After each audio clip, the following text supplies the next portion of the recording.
গৌরীর সঙ্গে ভক্তগণ চলেছেন তীর্থ ভ্রমণ লাবণীর পথে। পথে যেতে যেতে আজ গৌরী কি করলেন, এগিয়ে গেলেন, ভক্তগণকে একটু পিছনে রাখলেন। যখন একটু এগিয়ে গিয়েছেন গৌর সুন্দর, ভক্তগণ ডাকছে, প্রভু একটু আসতে চলো। গোবিন্দ ঘোষ বলছে, চিন্তা নেই, প্রভু জানেন আমরা পিছনে আছি, ঠিক সঙ্গ করবে। এবার গৌর হরি একটু এগিয়ে গেছে আর ভক্তরা পিছন পিছন চলেছে বৃন্দাবনের পথে। এবার যেতে যেতে গৌর হরি আমার তৃষ্ণার্ত হয়ে পড়েছে, কোথাও একটু জল পান করবে সেই আশা করছে। এবার কেমন লীলা দেখুন, এদিকে একটা ঘোল বিক্রেতা একটা বাকি করে কয়েকটা ঘোলের ভাণ্ড সাজিয়ে নিয়ে হাঁটতে হাঁটতে যাচ্ছে। ঘোল নেবে গো, ঘোল আছে, ঘোল নেবে গো, এই বলে যেই না হাঁটতে হাঁটতে চলে যাচ্ছে, গৌর হরি যাচ্ছে, গোয়ালা একবার এদিকে এসো। এদিকে তখন গোয়ালা চিন্তা করছি, ভালোই হলো সারাদিন ধরে হাঁটছি, একটা ঘোলও বিক্রি করতে পারিনি। যাই হোক একজন দেখেছি, যাই গিয়ে দেখি। গৌর হরি সম্মুখে এসে দাঁড়িয়েছে, সে জানে না সে গৌর হরি। বলছে, বলো ঠাকুর যে কি সেবা করাতে পারি। বলছে, প্রভু বলছিলাম আমার না খুব জল পিপাসা পেয়েছে গোয়ালা, তাই এখানে তো জল পাওয়া যাবে না, তা তুমি যখন ঘোল বিক্রি করতে করতে যাচ্ছ, তুমি বলো একটু আমাকে ঘোল সেবা করো। যেটা বলেছে ঘোল সেবা করবো। এবার গোয়ালা আমাকে কি করেছে না, এক ভাণ্ড ঘোল নিয়ে যেই না প্রভুর হাতে দিতে যাবে, প্রভু বলছে, না বাবা, ওই ছোট্ট ভাণ্ডের ঘোলে আমার কিছুই হবে না। শোনো গোয়ালা, তোমার যেটা সব থেকে বড় ভাণ্ডের ঘোল, তুমি বরং সেই ঘোলের ভাণ্ডটা আমাকে দাও, সেটা খেয়ে আমি পিপাসা নিবারণ করি। প্রভুর কেমন লীলা দেখুন, যেই না বড় ভাণ্ডের ঘোল চেয়েছে, গোয়ালা মনে মনে চিন্তা করছে, বা ভালোই হয়েছে, আমার তো বিক্রি হচ্ছিল না, তার বড় ভাণ্ডের ঘোলটা যদি প্রথমে বিক্রি হয়ে যায়, তাহলে ছোট ভাণ্ডের ঘোলগুলো আরো তাড়াতাড়ি বিক্রি করে বাড়ি ফিরতে পারবো। বলছে, আচ্ছা ঠাকুর ঠিক আছে। এই বলে গোয়ালা কি করেছে, গোয়ালা এক এক করে ছোট ভাণ্ডগুলো নামিয়ে সেই বড় ভাণ্ডের ঘোলটা প্রভুর হাতে দিয়েছে। বলছে, প্রভু সেবা করো। এই বলে যেই না দিয়েছে প্রভুকে, প্রভু মনের আনন্দে ঘোলটা সেবা করে ঘোলের ভাণ্ডটি গোয়ালার হাতে তুলে দিয়েছে। আর গোয়ালা সেই ঘোলের ভাণ্ডগুলি যেই না বাকির মধ্যে সাজাচ্ছে, গৌর হরি কিন্তু এগিয়ে চলে গিয়েছে। এবার যেই গোয়ালা পেছন ফিরে তাকিয়েছে যে দক্ষিণা দিতে যাবে, দেখছে গোয়ালা যে গৌর হরি চলে গেছে, যে ঘোল পান করেছিল সে আর নেই। চিৎকার করছে, ঠাকুর ও ঠাকুর, তুমি ঘোল সেবা করলে ঘোলের দামটা তো দিয়ে যাও। বলছি, তুমি ঘোল সেবা করলে ঘোলের দামটা দিয়ে যাও। প্রভু বলতে, শোনো গোয়ালা, আমার কাছে কোনো করি নেই, দেখছো না আমি সন্ন্যাসী, আর তুমি জানো না সন্ন্যাসী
ভক্ত সে গোয়ালার পাশ দিয়ে হরিনাম গাইতে গাইতে যাচ্ছে।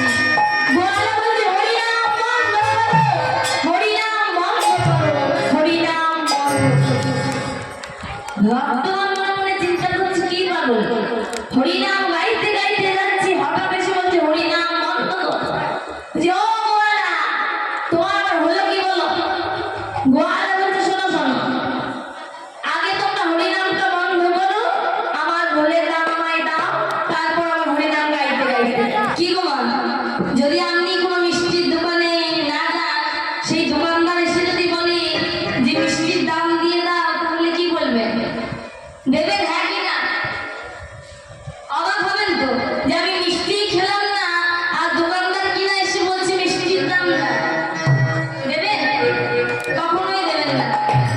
গৌর হরির ভক্তগণ আমার, যে আমরা তো কেউ ভোল সেবা করিনি, তার সাথওয়ালা আমরা যখন ভোল সেবা করিনি, তাহলে কেন তোমায় ভোলের দাম দিতে যাবো বলো তো?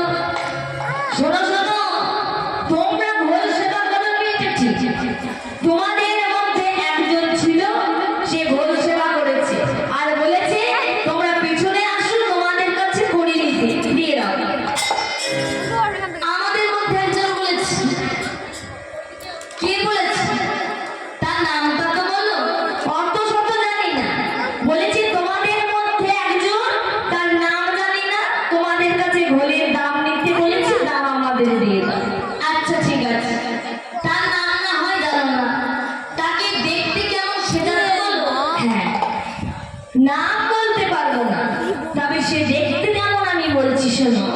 এমন রূপের মানুষ আমি কবু হেরি নাই,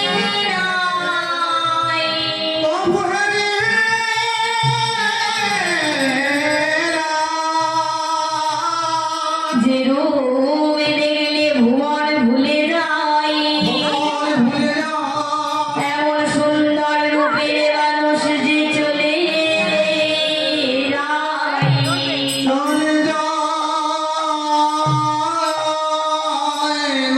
শুনবে শুনবে সে কেমন দেখতে, সে যে নবীন যৌবন গলিত কাঞ্চন কোটি তটে নামায়।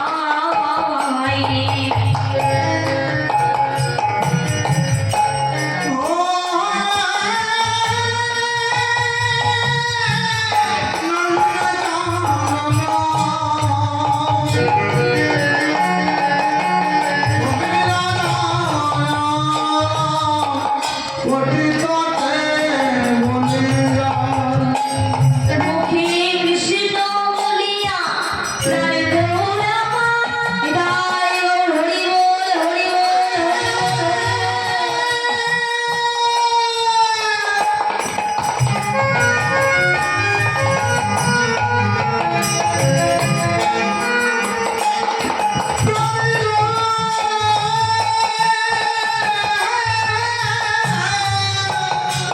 মুখে কৃষ্ণ বলিয়া দুবাহু তুলিয়া,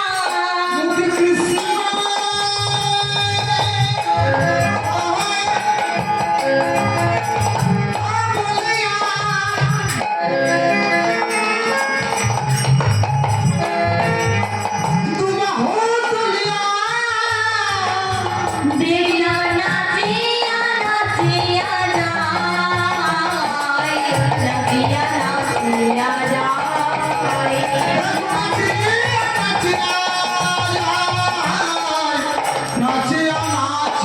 যায়। কি মনে হলো জানো?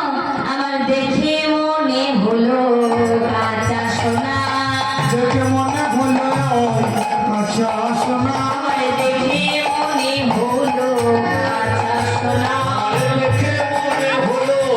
কাঁচা সোনা, আমি এমন রূপ কবু দেখি নাই গো, দেখে মনে হলো কাঁচা সোনা। দেখে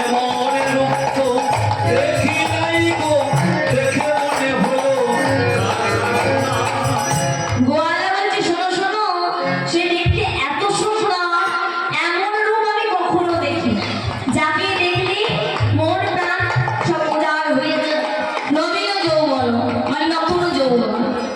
ললিত কাঞ্চন, অর্থাৎ তার গায়ের রং হলো সোনার মতো, অঙ্গে রাঙাবার, আবার মুখে কৃষ্ণ কৃষ্ণ বলে ছুটতে ছুটতে চলে যাচ্ছে, আর তার সঙ্গে তার ভক্তরা পেছন পেছন ছুটতে ছুটতে যাচ্ছে। ও বুঝতে পেরেছি, গোবিন্দ বলছে আর বলতে হবে না, ও তো আমাদের মহাপ্রভু গো, ও তো সচিন নন্দন গৌর হরি, ও সে তোমার কাছে ঘোর সেবা করেছে। তাছাড়া বলা, দেখো গৌর হরি যদি ঘোলের দাম দিতে না পারে, সে যদি বৈষ্ণব হয়ে চলে যায়, তার ভক্ত হয়ে আমরা করি কোথায় পাবো বলো? এই বলে পাশ কাটিয়ে ভক্তগণ চলে গেল। যেই না ভক্তগণ পাশ কাটিয়ে চলে যাচ্ছে, গোয়ালা বসে তার মাথায় হাত দিয়ে কাঁদছে আর বলছে, কার মুখ দেখে যে উঠেছিলাম, হায় হায় আমার এ কি হলো, কার মুখ দেখে উঠেছি যে আমার দিনটা আজকে একবারে শেষ হয়ে গেল। হাউ হাউ করে কাঁদতে বসেছে। আর এদিকে কি হলো, এই এক এক করে যখন ভান্ডগুলো সাজিয়ে এবার বাড়ি ফিরতে হবে, আর তো কিছু করার নেই। যেই না বাঘটি তুলতে যাবে, দেখছে এত ভারী যে আর তুলতে পারছে। অবাক কাণ্ড কি, সব থেকে বড় ভান্ডের ঘোল, প্রভু সেবা করেছে, তাহলে তো হালকা হয়ে যাওয়ার কথা, ভারী হলো কেমন করে? অবাক হয়ে খুলতে খুলতে যেই না সব থেকে বড় ভান্ডের ভান্ডটি খুলেছে, চমকে উঠলেন, দেখলেন যে ভান্ডটি ফাঁকা ছিল, সেই ভান্ডটি স্বর্ণ মুদ্রায় ভরে গেল। চিৎকার করে উঠল, গৌর হরি, ও গৌর হরি, তুমি চলে যেও না, তুমি যদি কৃপাই করবে তাহলে এত ছলনা কেন করলে গৌর হরি? তুমি তো এমনি এমনি কৃপা করলে পারতে, এভাবে কৃপা না করলেও পারতে। গৌর হরি বলছে, আচ্ছা ঠিক আছে, তুমি ফিরে গিয়ে কৃষ্ণ সেবা করো, কৃষ্ণ প্রজা করো, এটাই তোমার মঙ্গল হবে। এই বলে গৌর হরি আমার সকল ভক্তের সঙ্গে নাচতে নাচতে আজকে গেলেন কোথায়? না সেই পূর্বস্থলী। নানা গ্রাম ঘুরে গোড়া, নানা গ্রাম ঘুরে গোড়া, পূর্বস্থলে আইলা।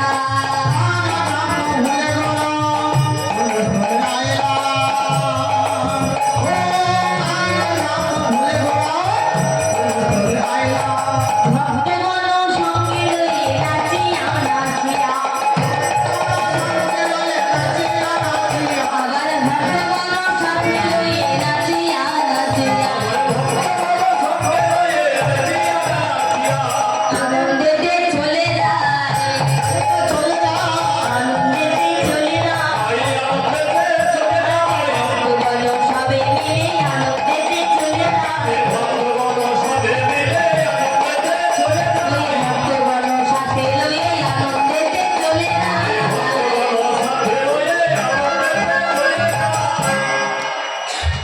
যেই না হরিনাম গাইতে গাইতে আনন্দ করতে নাচতে নাচতে এসে কোথায় বললে? না পূর্বস্থলীতে। যেই না পূর্বস্থলীতে এলে গৌর হরি বলেছে, শোনো গোবিন্দ, কয়েকদিন তো হলো আমরা বেরিয়েছি, আজ আর কোথাও যাব না, এই পূর্বস্থলীতে বিশ্রাম করবো, তুমি সেবার ব্যবস্থা করো। যেই না গৌর হরি বললেন সেবার ব্যবস্থা করো, গোবিন্দ ঘোষ বলছে, প্রভু এত ভক্তের সেবার আয়োজন করবো কেমন করে? আমার কাছে তো কিছু নেই, সেবা দেবো কেমন করে? গৌর হরি বলছে, গোবিন্দ ঘোষ তুমি কোনো চিন্তা করো না, সব ব্যবস্থা হয়ে যাবে। এদিকে কি হলো, গৌর হরি আমার পূর্বস্থলীতে এসেছেন, সেই খবর গিয়ে পৌঁছালো কোথায়? নবদ্বীপে। যখন নবদ্বীপবাসী জানতে পারলো তাদের প্রাণের প্রিয় গৌর এসেছে পূর্বস্থলীতে, তারা কি আর হইতে পারে গো? যদি এখন শোনেন এখানে গৌর এসেছে, তাহলে ছুটে কত লোকজন হবে, তাই না? তেমনি ভক্তগণ ছুটে আসছে গৌর হরিকে দেখবো বলে। তবে গৌর হরি কি কেউ এমনি দেখতে যায়? মন্দিরে যায় পাঁচ দল বলে, ঠিক তেমনি গৌর দেখতে যাচ্ছে। যার